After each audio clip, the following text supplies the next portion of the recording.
What's the difference? Plaster of Paris. In New York, our finishers like to add plaster of Paris to their green. They don't even like to use blue. All right, no problem.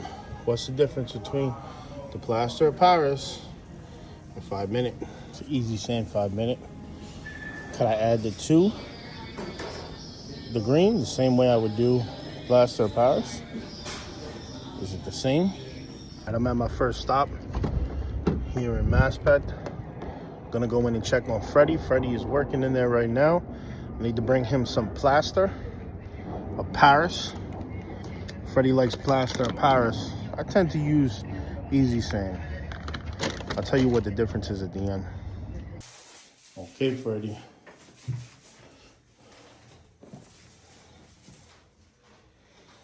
Yo. It's there. All right. So this was a blackboard painted on the wall with a little framing. We removed it. Freddie's gonna skim it now. He's got his plaster of Paris.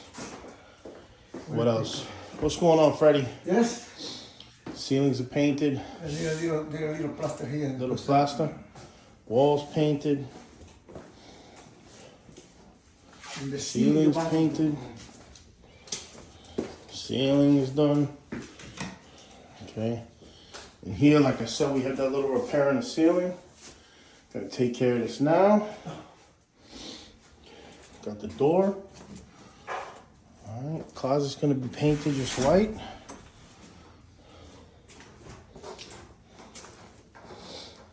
And unfortunately, we didn't see it. Little dog chew on this, so I got a new stop. And we tried to match this trim. It's 2 1/8. I think it's 2 1/4 trim. They don't make the same one, so on this one alone, we're gonna have to replace the trim. But that's okay.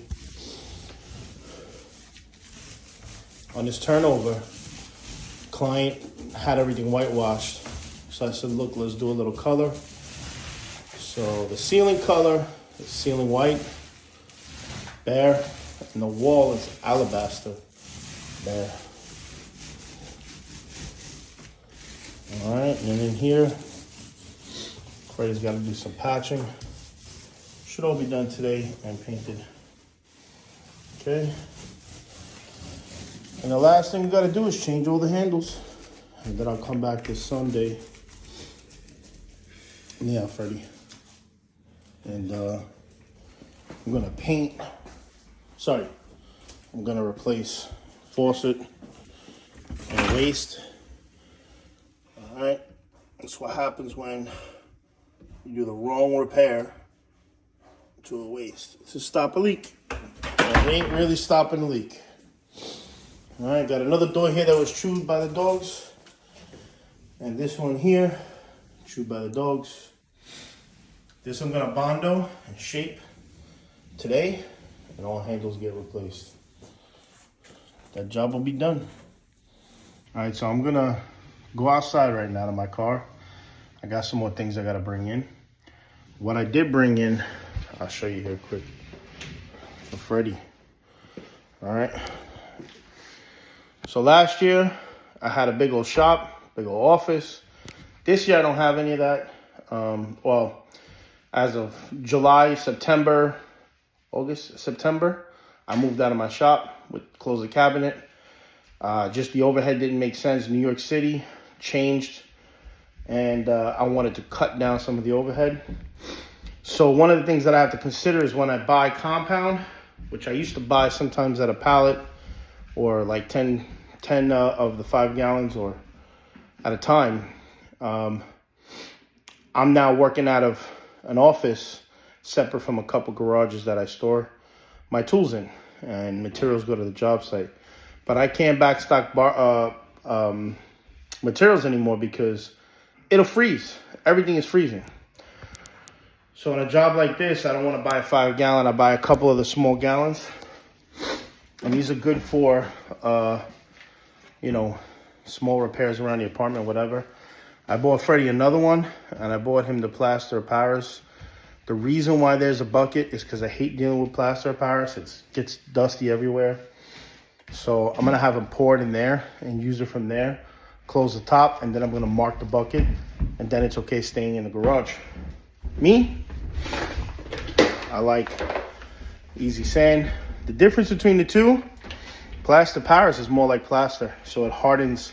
It's good for small repairs. It does not sand well. That's why they call this Easy Sand. It sands, it's much more pliable when you sand.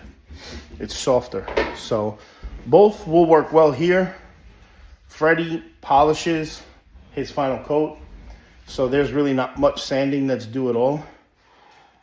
So it works well for him. But what we're gonna do right now is go outside, and I'm gonna show you my vehicle that I'm working out of right now.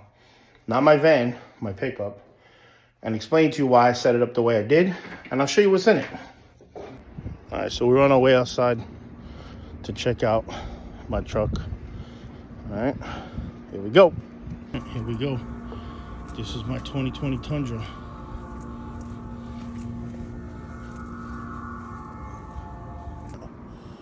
So, I love this truck, 2020 Tundra. I know there's gonna be some haters in there that drive a Ram and a Ford. Let's put receipts on it. You can show me how many repairs you made in the last 5 years, and I'll show you how many repairs I didn't make in the last 5 years. So I'm gonna open it up, all right, and I'll show you what I got going on. A little hand cream, because I'd be getting ashy out here. Some garbage all contractors have it on the front seat. All right, we eat and run. I just bought some Alex Plus for Freddie. I do keep a flashlight there, rechargeable. It's a Phoenix. Works very well. Let's check out the back seats. This is a double cab. The other day we did a job where we put in a shower curtain. Sorry, shower door. And when I cut the metal on the shower door, I like to use a chop saw, a metal chop saw. So that's still sitting here because I haven't gotten back to the shop or my garage, which I call the shop. Sorry, a little bit of water, a couple little hand tools that I've been throwing around, a level, a chisel, and then I got the nail gun for the trim molding that we're about to do. I don't want to bring the whole miter saw out, so I brought a small hand saw to cut the molding, electrolytes, water, and a bucket. Let's go around and I'll show you what the bucket is for. The reason I have a Zep bottle here was because when we were doing our silicone, we were trying to spray it down with some water and soap so it didn't splash around. I mean, so it didn't stick to the sides when we smeared it, when we fingered it, but it didn't work so well because the bottle broke. Why did the bottle break? The bottle broke because it's freezing outside. So I'm gonna show you the inside of here, and I'm gonna show you what's inside the cap and why I set up the truck the way I did. I bought it in 2020 during the pandemic. I got robbed a little bit because they didn't have many available. I actually just changed the tires. The last ones are completely bald. The ones they came with lasted 80,000 miles. All right, so let's see. All right, I got the little handsaw on that side. This is my Milwaukee nail gun. I just bought a couple tools. Home Depot's having their sales, which I hate to buy. But this is a full bit kit. And one of the problems that I'm having is finding bits. I have not bought any new ones. This one comes with sockets, nails, bits, more sockets. And these are the ones that I always lose. Now that I'm not sharing tools anymore, I should not be losing tools. All right, another thing I bought, the Wald has a trim puller. I didn't know that. And I need to pull some trim here. So I figured, you know, what a better time to buy it. And I got some hand screwdrivers. I have not used single screwdrivers like this in many years, except for electrical. The reason I bought them is because the 7-in-1s, the 11-in-1s, these are great, but the minute you lose a bit, it's useless. Useless, okay? And of course, I have a measuring tape in there. So after I bought the truck, I ran around with just a cover on the back, and it really sucked in the winter and when it rained. So after getting some work in, I decided to treat myself to a cap, which took 3 months to order. This is a 180 Lear, 180 being the height. If you notice, a little higher than the truck. So 180 Lear. So inside it, I spent a little money and I bought the deck system. All right, which allows me to open up and get about 6 feet in. This is a 6'7" bed. And here I have some of my recovery gear for the beach, which has not been used because I've never been stuck. And I've been going for a couple years, but I aired down. And then just some things that I threw in here as we got a little busy, but they need to be cleaned out. And you can see back there, it goes back further. There's another box in there. And these are my Max Tracks to help me get unstuck. If I get stuck, I throw them under the tires. All right. So got those for storage. And when I purchased all this, I was doing a lot of service repair work. So I only needed a couple bags, but I needed parts. So the parts would stay in there.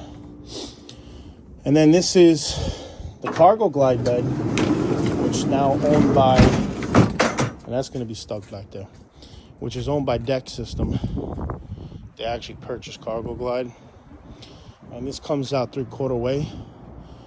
But I could put 1,000 pounds on there. I easily put tile pallets on there with the forklift, you know, and it handles very well. About 1/4 of it or 1/3 stays inside. And there is some room on the sides. So I don't use it much anymore. I just got a little garbage in there in the molding for this job. This drywall was purchased for another job, and we purchased too much, and it's been sitting there, and now it's all broken up and useless. So I'm gonna cut out some squares for what's still working, and I'm gonna get rid of it. But the truck is mainly used now for the small jobs we go on. I do have a full-size Ford E350 cargo, which is going to get wrapped soon. And this bad boy will be on the side because I don't have any employees running, just myself. And every other day, every other week, I might have a guy work for a day so they can meet me at the site. But that's my truck, and it's got 90,000 miles on it. 2020. It's got at least another 120 to 150 without any issues. Ready? Make sure that line is straight, okay? What? Make sure the line is perfect. Yes. Okay? Perfecto. Yes, it's a line. Very nice, beautiful. You like this color? Yes, it's beautiful. It's sun red, right? It's alabaster. Alabaster. Alabaster beige. Oh, beige. It's like an off-white. Off white, I said.